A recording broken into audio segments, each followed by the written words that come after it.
கட்சி ஆரம்பித்த 3 வருடத்திலேயே, அதுவும் முதல் போட்டியிலேயே அதிரடியாக வென்று முதலமைச்சராக பதவியேற்றிருக்கார் தளபதி விஜய் அவர்கள். ஒரு சினிமா நடிகனை நம்பி யாருமே ஓட்டு போட மாட்டாங்க, அதுவும் விஜய் அவர்களை எல்லாம் நம்பி ஓட்டெல்லாம் போடுவாங்களாப்பா அப்படின்னு கேலி கிண்டல்களுக்கு ஆளான தளபதி விஜய் அவர்கள் விடாப்பிடியாக கண்டிப்பாக இந்த வருடம் முதலமைச்சராவேன் அப்படின்னு உறுதியாக இருந்து தற்போது முதலமைச்சர் அரியணையில அமர்ந்தது மட்டுமல்லாமல் அடுத்தடுத்து பல அதிரடியான முடிவுகளை எடுத்துட்டு இருக்காரு. சமீபத்துல கோவில்கள், கல்லூரிகளுக்கு அருகாமையில உள்ள மதுபான கடைகளை நீக்கினாரு. கிட்டத்தட்ட 717 மதுபான கடைகளை அதிரடியாக நீக்கிய முதல் முதல்வர் அப்படின்ற பெருமையுமே தளபதி விஜய் அவர்கள் பெற்றாரு. அடுத்தடுத்து பல திட்டங்களை கொண்டு வந்தாரு, அதனை நடைமுறைப்படுத்தவுமே செஞ்சாரு. சோ இப்படி ஒரு தலைவனை தமிழகம் பார்த்ததே இல்லை அப்படின்னு பொதுமக்கள் சொல்லும் அளவிற்கு தற்போது அதிரடியாக செயல்பட்டு கொண்டுமே இருக்காரு. இந்த நிலையில பாத்தீங்கன்னா தளபதி விஜய் அவர்கள் எலெக்ஷனை சந்திப்பதற்கு முன்பாக, அதாவது ஒரு 2 மாதத்திற்கு முன்பாக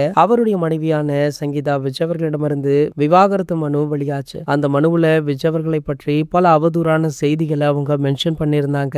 என்னதான் விஜய் அவர்கள் மீது ரசிகர்கள் அதீத நம்பிக்கை வைத்திருந்தாலுமே அவருடைய மனைவியே இப்படி சொல்வாங்களா அப்படின்னு அவங்களுடைய ரசிகர்களுக்கிடையே ஒரு சில வாக்குவாதங்களுமே நடந்தது. பின்னர் பாத்தீங்கன்னா தளபதி விஜய் அவர்கள் அதற்கு பெரிதாக பதில் கொடுக்காமல் அவருடைய இலக்கை நோக்கி பயணிச்சாரு. அதனை அடுத்து அவருடைய இலக்கையுமே அடைஞ்சாரு. இந்த நிலையில தற்போது சங்கீதா விஜய் அவர்கள் மீண்டுமே விஜய் அவர்களுடன் சேர முயற்சிகள் எடுத்துட்டு இருக்காங்களா? சோ அப்படி அடுக்கடுக்கான குற்றச்சாட்டுகளை வைத்த சங்கீதா ஏன் மீண்டும் சேரணும், அதெல்லாம் பொய்யான தகவல் தானே அப்படின்னு சொல்லி தற்போது சோசியல் மீடியாக்கள்ல விவாதம் மீண்டுமே ஆரம்பிச்சிருக்கு. சோ கூடிய விரைவிலேயே சங்கீதா அவர்களும் விஜய் அவர்களுமே சேருவாங்களா, விவாகரத்து வாங்கி அதிகாரப்பூர்வமாக பிரிந்து விடுவாங்களா அப்படின்றத வெயிட் பண்ணி தான் பார்க்கணும். இது போன்ற செய்திகளை பத்தி நீங்க உடனே தெரிஞ்சுக்க நம்மளுடைய சேனலை மறக்காம சப்ஸ்கிரைப் பண்ணிக்கோங்க.